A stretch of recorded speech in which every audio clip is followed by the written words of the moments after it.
Listening on Friday. Happy weekend. That's right. We made it through the week, and the Houston Astros have Shohei Ohtani and company coming to town. Rip Griffin joins me tonight as guest co-host of Locked on Astros, and we're going to talk about the big rule changes. What is MLB doing to baseball? The shift being banned? Does this mean Kyle Tucker is going to be a 30-30 guy next year and hit over 400?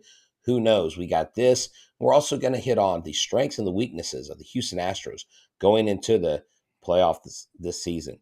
So stay tuned in and check us out on this edition of Locked on Astros.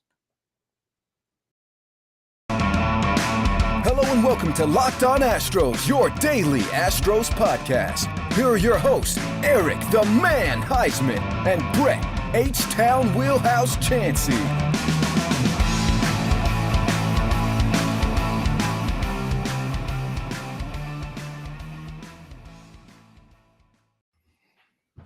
We are Locked on Houston Astros, and we're your daily Astros podcast. I'm Htown Wheelhouse. You can find me at Htown Wheelhouse on Twitter, Instagram, and TikTok. You can find the show at Locked on Astros on Twitter, Instagram, Facebook, TikTok, and always on Twitter and on YouTube. You can check us out. Remember, we are your team every day. We are always positive, always Stros. And thank you for making us your first listen every single day.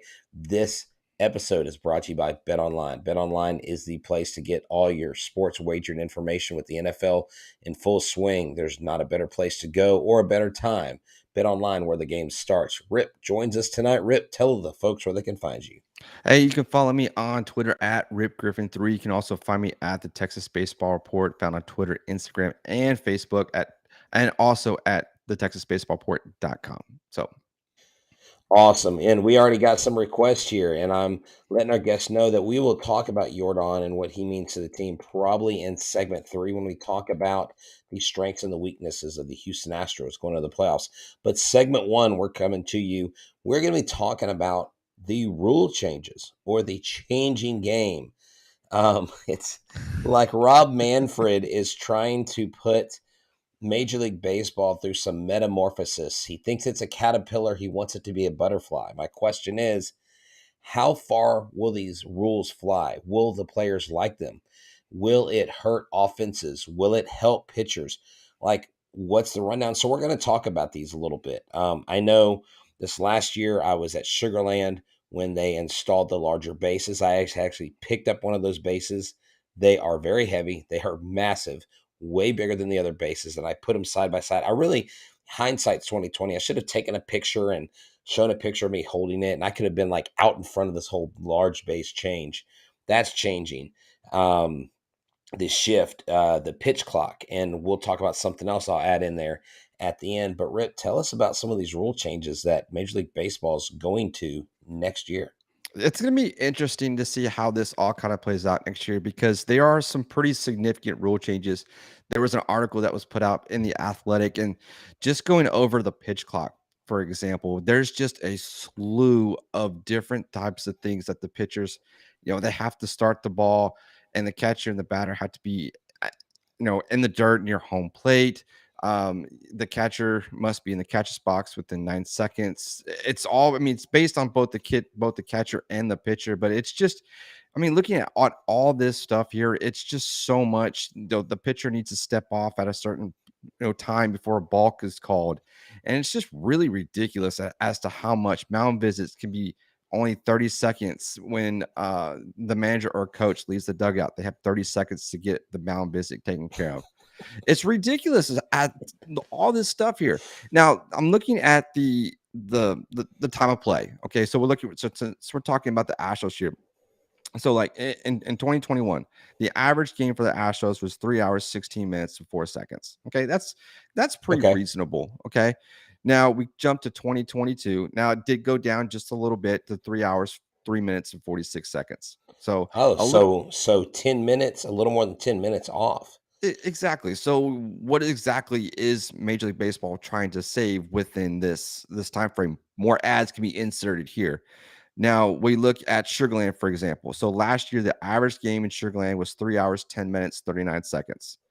Now, with the time clock that has been instituted for this year, and I saw it a little bit when I was in Round Rock earlier this year, and you can see the pace of play does pick up a little bit. The average for Sugarland this year is 2 hours, 50 minutes, and 40 seconds. So we're not really saving a whole lot, maybe 20 minutes of the game. But still, when we look at it, it doesn't seem like it's going to do anything as far as on the field. I have a feeling that off the field is going to be the big issue because that's a revenue booster right there. You can get an extra 20 minutes. That's millions of dollars right there. Now, something to talk about in this conversation. Bill Brown and I had a conversation, and we talked a while back, probably 2 or 3 years ago. And it's funny, I actually just met him in person for the first time. I was walking next to him at Minute Maid Park, and I actually did this to Drake McClain when he was owner of the Astros. I looked at Bill Brown and I said, "Has anybody ever told you you look like Bill Brown, the former Astros commentator?" He goes, "I do get that a lot." And I said, he goes, "I hear he's a pretty handsome fella." I said, "Well, I know you're Bill Brown." He started laughing. I reminded him who I was from the show, and we talked for a few minutes. But there was a time when he actually brought a stopwatch to a game, and he wanted to time how long a ball was actually in play. So, Rip, I'm going to give you 5 choices. If I gave you a 3-hour game and Bill Brown was clocking it, was the ball in play 5 minutes, 10 minutes, 15 minutes, or 20 minutes of that 3 hours and 20 minutes? Oh, wow. I would say maybe 15 minutes. You would be absolutely wrong. It was only in play 5 Wow. minutes. Yes. So the ball, like every time the ball left the pitcher's hand, he would start the clock and then he would stop it. Every time the ball hit the bat, he would start the clock and then he would stop it when the ball stopped. Literally, the ball is in play for 5 minutes. Someone goes, "No wonder why people who don't like baseball hate baseball." That's why people say baseball is boring, but we get it. We get the sport. Right. But with these rules, we've talked to Joe Record and Jonathan Sprinkle. We talked to just several minor leaguers who are not happy with the clock. They don't like, Endersby said, if the batter takes a little too long and you've got to take an extra breath and you don't get the pitch off, boom, it's an automatic ball. That guy can get walked. The batter, if he's seen as stepping out of the box, he doesn't actually step out of the box, but it's a judgment call, the umpire will call a strike. And if he has 2 strikes, boom, you're out. So I think there could be some residual effects. Now, they haven't said anything about the robo umpire, but I did know, and we talked about this last night.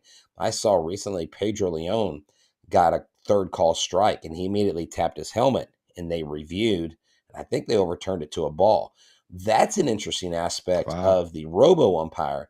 But right now we're talking about the walk up stuff. Now, what's funny is the walk up song. Now, and you and I were scouring different bits of information, and Evan Drellick says the walk-up music is to be played 10 seconds between the 30 and 20-second mark as it's counting down on the Wow. between batter timer.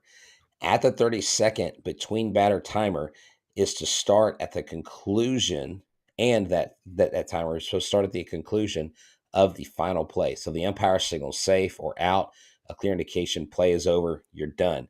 So if they're trying to speed up the game, I have discovered in my mind what the 2023 MLB season motto is going to be. You know what it's going to be? What you got? It's going to be MLB 2023 Bullet Train. It's going to be called Bullet Train because they're going to try to send this on some hypersonic loop created by the Iron Man on the Japanese bullet train over there. And they're going to call it 2023 Bullet Train Bullet because, train. and my question is this: with these changes, with the pitch clock change, all this stuff, and the walk-up song can only be 10 seconds. Like, it just seems to me nitpicky. Like, I Exactly. mean, is someone there? I guess that clock is out there. So like the second Dusty walks out there, or Joe Espada, or whoever's walking out, they only got 30 seconds. So they got to kill 4 or 5 seconds getting there. Then they got 25 seconds. Then they've got to return by 30 seconds is up, or the 30 seconds hits and then they can walk back. Do you see where the concerns are for me and for us as fans? It doesn't make a whole lot of sense.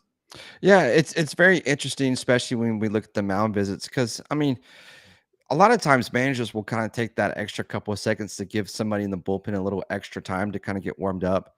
But they're leaving it up for the umpire to have that discretion whether or not additional time will be granted. So, you know, they do have it where a manager or coach, if they do have some type of physical element, excuse me, that kind of limits how fast they can get to the mound. The umpire has to use their discretion, which hopefully, I mean, you can kind of take into consideration because a lot of these managers, they are, up there in age, especially like with Dusty Baker. But he can get to the mound pretty quick if he needs to. But but I mean, it's like, you're gonna put more emphasis on the umpire now when the umpires are really having a struggling time to even locate the strike zone, and we got robo umps that's fixing to come into play.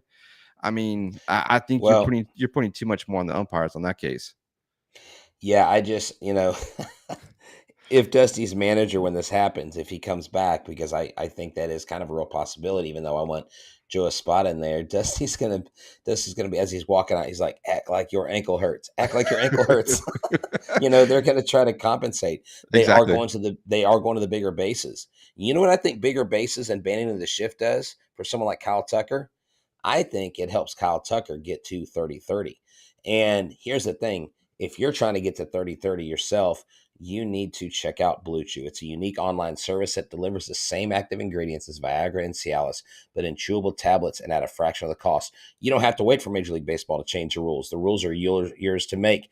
You can take them any time of day or night, so you can plan ahead.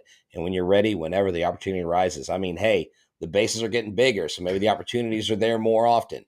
The best part is it's all done online, so no visits to the doctor's office, no awkward conversations, and no waiting in line at the pharmacy. Blue Chew's tablets are made in the USA and prepared and shipped direct to your door in a discreet package.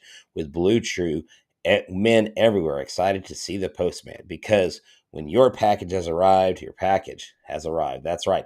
Just like Rob Manfred's rules to ruin baseball, but this Blue Chew won't ruin baseball or your evening. It will enhance the evening, and she will not be upset about that. So we've got a special deal for you right now.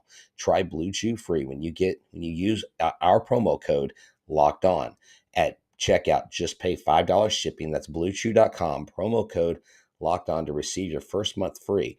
Visit BlueChew.com for details and, more important, safety information.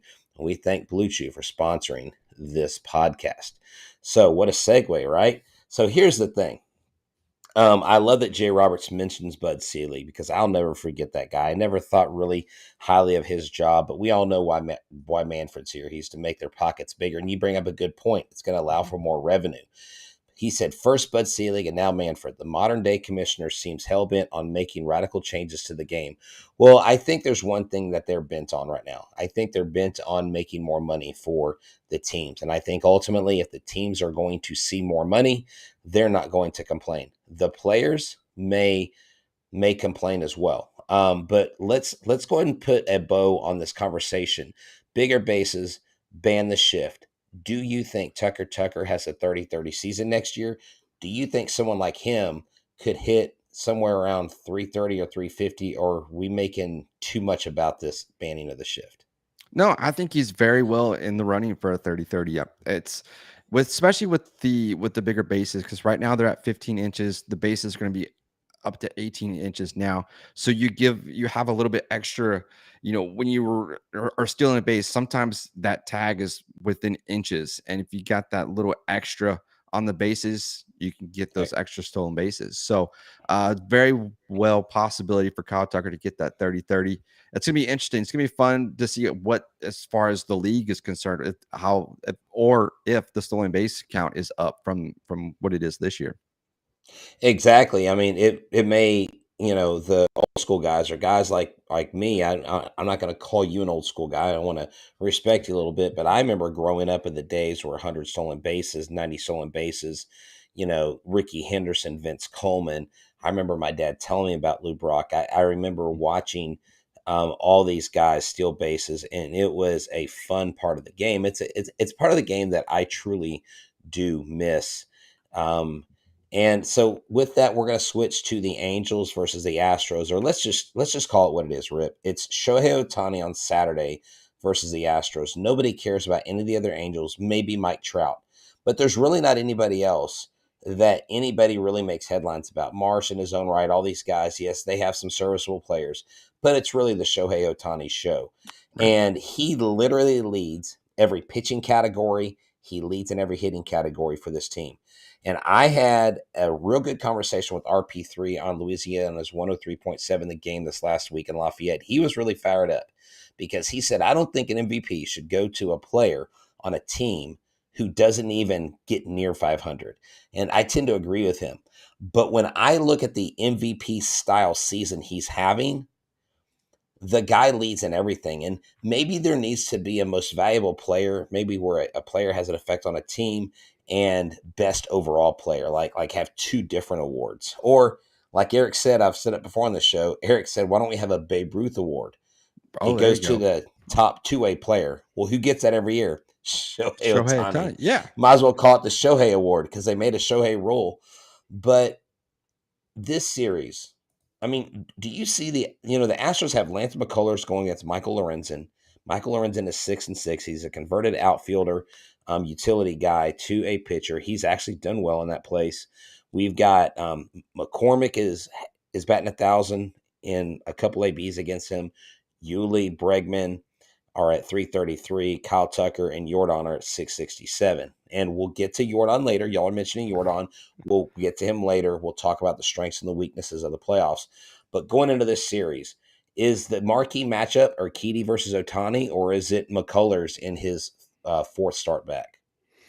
Ooh, that's a good question. I mean, given how well Jose Urquidy pitched last game and going up against Shohei Ohtani, that's got to be the matchup of the weekend. Just, I mean, we've seen Jose Urquidy just kind of start, continue to kind of get better and better with each outing. Had a little rough outing here and there, but I mean, if he could work off what he did his last start coming in against Shohei Ohtani at home, I think that's going to be a really good matchup. I think it might be low scoring, but if the Astros can get to Ohtani, I mean, done very well against some top flight pitching this year.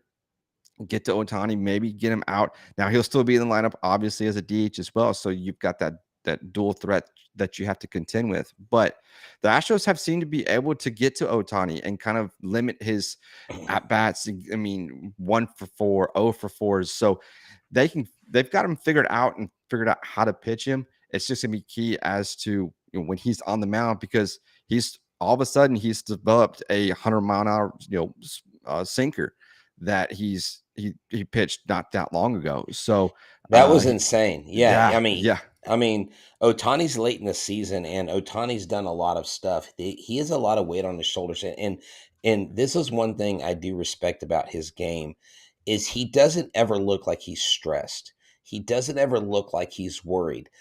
And maybe that's his upbringing. Maybe that's a cultural thing with him, because you see a lot of Japanese players, when they come to the game, they just have this presence about them. I remember the first time I saw him at Minute Maid Park. When the Angels came to Minute Maid Park, his first trip to Minute Maid, I remember watching him just warm up. And there was just something different about his presence on the field. I was like, this guy is special. Like, he is very, yeah, he concentrates on his craft. He's very methodical. And it's really kind of sad that someone like Mike Trout keeps being hampered by injuries. And I have some theories of why he deals with injuries more often than not. But those two on the same team and not scratching a title, not even sniffing the playoffs, is absolutely just seems wrong. But I remind the people of this when they say that. Mike Trout chose the road that he's on. Mike Trout absolutely. wanted that money, and he stayed there. He's not feeling sorry for himself. Someone in here asked me, do you think Trout's a little jealous of Otani's fame? And I said, I think Trout looks at his bank account. Yeah. When you So, got over $400 million going into there, yeah, I can see that. well, I mean, look at the kind of stuff that Ichiro does. The Yeah. Ichiro still does. Like, Ichiro legitimately could still be playing Major League Baseball. Absolutely. Like, why is he not playing baseball? Why? That would be so fun to watch It would. Ichiro slap like 10 singles in 3 games or something, right? Absolutely. And I mean, he can even pitch. I mean, the dude he is a master at his craft, and the career he could have had even more so if he came over here when he was younger. Oh my gosh. Right. Just like Yuli. And we miss this conversation a lot because Yuli is where he is lately, where he's had a rough year. But if Yuli had come over here at a young age as a Cuban superstar, you would be talking about a Hall of Fame Yuli Gurriel easily. Oh, absolutely. It was fun to watch what he was able to do last year. It's such where he's at, especially with his age. I mean, a Gold Glove and batting title at 37. I mean, that's pretty phenomenal within himself. But it kind of goes to the testament of the work ethic that he put in, not only before he got to the Astros, but after as well. And it just, you look at Ichiro. Had the opportunity to watch Ichiro play when he was with the Mariners a long time ago, and the guy never stopped moving. I mean, that was truly phenomenal. The guy was always on the move, always getting into different positions. He never stopped moving, and I think that's what we're seeing out of Ohtani as well. Is the fact that work ethic, excuse me, and it just goes Yeah. to it's a culture thing. Those guys put in No, the yeah, work. definitely. No, yeah, and hey, I'll go ahead and mention this since someone said here, because I think it's worth mentioning for sure. He said, "Rest in peace, Queen Elizabeth II, the longest living monarch in England's history, 75 years." The crown probably turns over to Prince Charles, who will be King Charles, and he's 72 himself. He's pretty up there in years.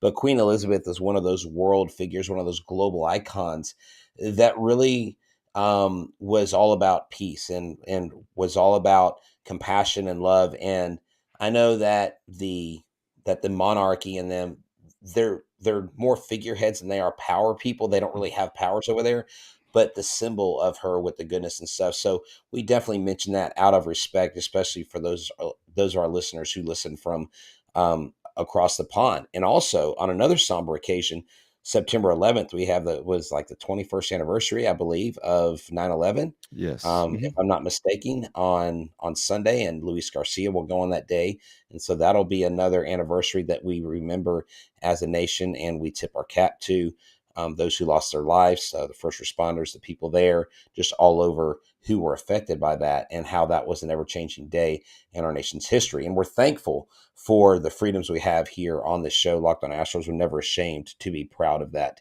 Um, so let's flip gears here. Let's switch gears, and before we switch gears, um, I want to mention BetOnline, because betonline.net is your number one source for all your pro and college football betting needs and sports info this season.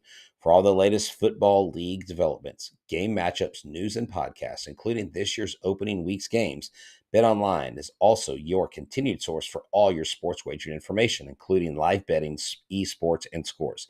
The fastest and easiest way to check on all your favorite sports and events, including MLB, MMA, boxing, and golf. Head to the website today to use your mobile device to learn more about the trends in action. Bet online, where the game starts. So, Rip, let's take this third segment and let's try to fancy ourselves with knowledge for the fans. And you guys that are watching, please ask us questions, and we'll hit Jordan first. We're going to talk about strengths and weaknesses going into the playoffs. Let's talk about weaknesses, and we're going to talk as if maybe something isn't 100% right with Jordan Alvarez. How much concern do you have that Jordan Alvarez is playing with an injury? And Eric and I speculated last night, or maybe it was me, not him, that what if he comes out and has surgery at the end of the season, and they reveal to us that he's a little more hurt than what they let on. Do you think that going to the playoffs, if he's still not hitting the way that he is more of a weakness than a strength? Yeah, because he's the Or big bat in the lineup, and when your big bat's not producing, that's a red flag. That's a cause for concern. And the Astros are always very mum on whether or not the injuries are significant. We saw it with Alex Bregman in the World Series last year. He was dealing with the wrist injury, but didn't say what it was. Didn't say he would, of course. I mean, he said, "Say I'm fine. I'm okay. I'm trying to work things out." But we're seeing that production. We're seeing that production decline with Jordan, and that's a cause for concern, especially with this team heading into October with possibly the number one seed. It's going to be something that the Astros are going to have to address. They have to address it now. Yeah, I agree. So we've got one weakness right there. Now, I think even if he's in the lineup, even if he's there, he still poses a threat, but he's not the threat that he is like he can be full strength. Weaknesses. I think another weakness is hitting with runners in scoring position and scoring them. That is Yes. a weakness, Rip. In a small series, over the grand scheme of 162 games, you can get by here and there. Okay, you can still win some games. You can still beat the Rangers 4-3, but this is the playoffs, and this is the best of the best. Do they have to fix that before they get to the playoffs? Yeah, it's all going to be about timely hitting. Especially when you've got guys that are, like Jose Altuve that has a knack for getting on base, and you've got guys like Kyle Tucker, Alex Bregman, Trey Mancini. We're seeing more of him in the lineup now. You've got to start producing, whether if it's just moving runners, just move the runners, get something going. Because if not, everything just becomes a stalemate, and it's 9 innings of what do we need to continue to do to actually to win this game? You can't solely rely on your starting pitching, which has been great. Don't get me wrong, but you've got to have a balance somewhere, and it's got to be runners in scoring position. Get those runners across the plate, whether it's 1 run, 2 runs. That way, you can at least give your pitchers some time to work through it. Give them the lead. Give them the opportunity. Exactly. And here is a counterpoint from Z3. He said Jordan must be okay because they could be resting him more. So I mean, there is something to be said about that. If he was hurt, maybe they would be resting him more. So that is definitely one way to look at it. Mr. Wynn says, what about the weakness on first base? First base. I mean, Yuli leads in scoop percentage. We know that. But, Trey Mancini hasn't. I mean, he hit the cover off the ball when he first got here. He's cooled off. We really don't know how his glove plays over several games at first.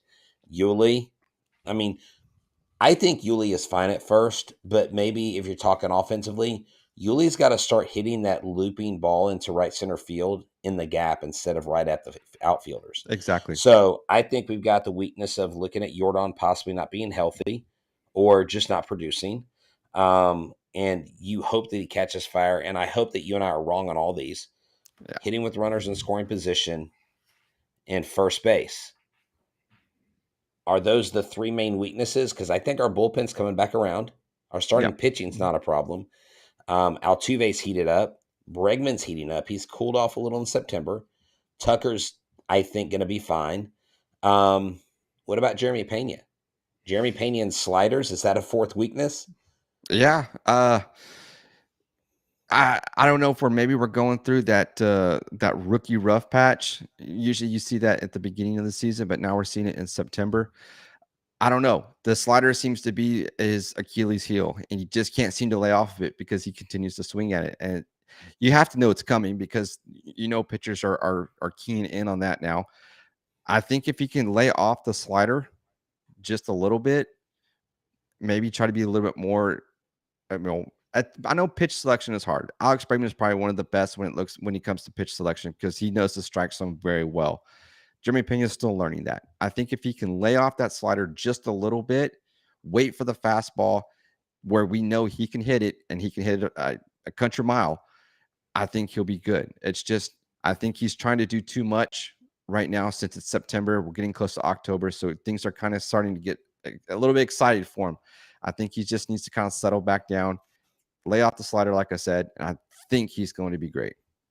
Well, I think one of the strengths going in there is Kyle Tucker's speed on the base paths. He's got 20 or 24 stolen bases. He could, I think, had he started a little bit hotter earlier in the season, I think if he would have been running more early in the season, he could easily be a 30-30 guy. And Yeah. that doesn't happen anymore. That's not something, that's a complete anomaly.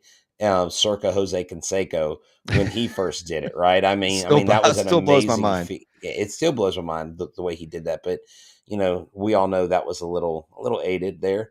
But strengths, I think strengths, and I'm going to give you my three strengths. I think our starting pitchers, I think our relief pitchers, and I think our strengths are Jose Altuve and Alex Bregman. I think Alex Bregman is going to have the best postseason of his career. I agree. I think it's time for him to kind of break out. We're starting to see him start like you mentioned. He's starting to get hot, kind of cooled off a little bit, but he got a little off to a little wrong foot this year as far as he kind of coasting along. I think dad strength is kicking in now. Now that he's got the little one at home, that there's a whole new perspective of baseball that he's able to kind of see through a different pair of eyes. And I think that's why we're seeing that resurgence. And I think October is going to be great for him. Yeah, I really hope we're right about that. There was a question here from Mr. Wynn. Another one. He said, Will we see Vasquez more in the postseason?"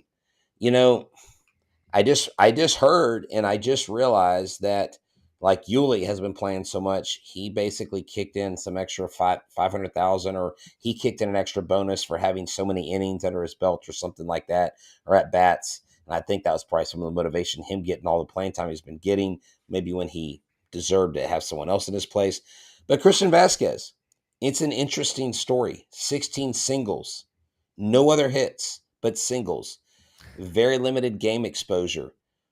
How much do they want this guy to be a part of the playoffs? I mean, realistically, you would think if you want this guy to meld with your team in the playoffs, you've got to have more familiarity than every fifth day, it seems like. And I know he's caught a couple games 2 days in a row, and I know they had the flight here, and he wasn't going to catch Framber, he wasn't going to catch Hunter. I understand all those excuses, but you would think Christian Vasquez would need more exposure, and maybe the last 2 weeks of the season they give him. Do you think we see him more in the playoffs, or it's mainly Maldi?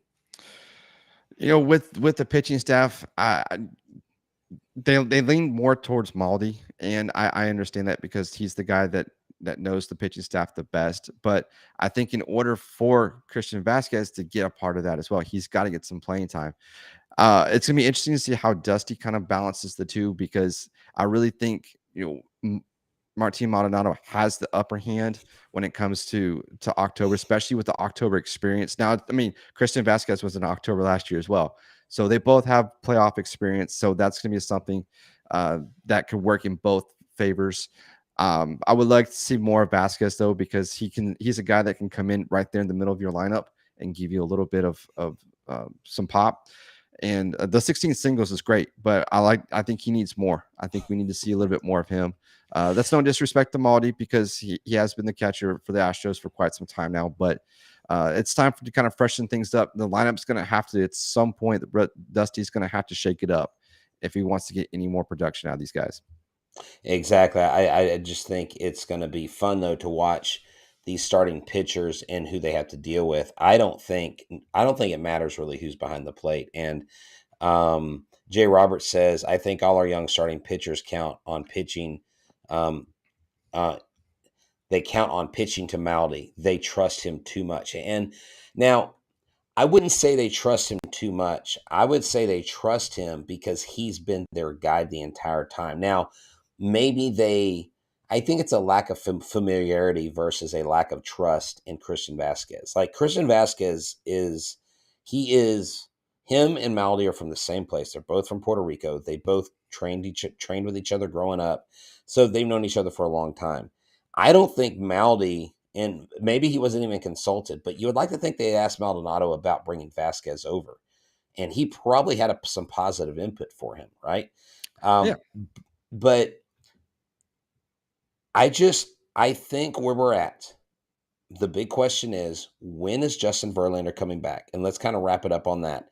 Justin Verlander has given no timetable. He said, I'm not going to rush it. I couldn't look my team in the face if I was not able to come back because I pushed myself too hard and I was out for the season. So he's being careful. He's hated the last two playoffs because he's not been there to help the team. He wants to be there. Is there a possibility, Rip, that he may miss the ALDS? Because that's what we're kind of wondering. Like, is he going to be back for that? And if he's out, do you think we have the pitching staff to sustain that? So I think when it comes to Justin Verlander, I think we're gonna see him get at least one more start before the postseason to kind of get back into that groove a little bit. That gives him at least, I think, another two, maybe three starts before then. So gives him more time to rest because once the October comes, there's going to be a grind. And he doesn't want to sit out of the ALDS, whoever they're playing, whether it's the Blue Jays, whether it's the Mariners, Rays, whoever. So he's gonna want to be there. So I think he's gonna get at least one start, probably close to that, maybe that series against the Phillies come right there at the beginning of Okay. October. And then he'll be ready to Because go. they have the bye week. Yeah, So exactly. they had the bye week. So you could have Justin Verlander start the second game before the final game. And Yeah. that's a weird Phillies series. Go out and play the Phillies, who are like hard charging for the playoffs or trying to make the playoffs. Thanks MLB, but that's okay. And the Yankees, I don't think the Yankees ultimately collapse, but gosh, wouldn't it be the Yankees fans would lose their minds, and I don't want Oh, to spend a whole lot of time, talking about them because this is not Locked On Yankees. But listen, since you make Locked On Astros your first listen every day, now you can make your second listen Locked On MLB podcast. MLB expert Paul Francis Sullivan, please call him Sully, brings humor, passion, and unique perspective on every team and the biggest stories around the league. Follow the number one daily league-wide podcast, Locked On MLB, on the Odyssey app, YouTube, and wherever you get your podcast. Man, Rip, it was great you joining me tonight, everyone that's here. I know there's a lot of people probably watching the NFL kickoff game, and I get that. I'm trying to keep tabs on my fantasy football team as we are on the show tonight. I really thank y'all so much for joining us tonight. And if you didn't catch us live, please make sure you go to YouTube, subscribe to our YouTube channel, listen to us on Apple, Odyssey, Google, Spotify, wherever you get your podcasts. You can find me at the game, 103.7 Louisiana, every Tuesday morning at 7:02 with RP3 and a weekly blog. And Rip, tell the people where they can find you before we sign off. you can find me on Twitter at RipGriffin3. You can also find me at the Texas Baseball Report on Twitter, Instagram, and Facebook. All right. Well, thank y'all so much for hanging out with us. This has been another successful week for Locked On Astros. And be looking for us Sunday night. Unless something monumental happens over the weekend, we may pop in for a surprise. But until then, y'all have a happy Friday, a great weekend. And as always, go Stros.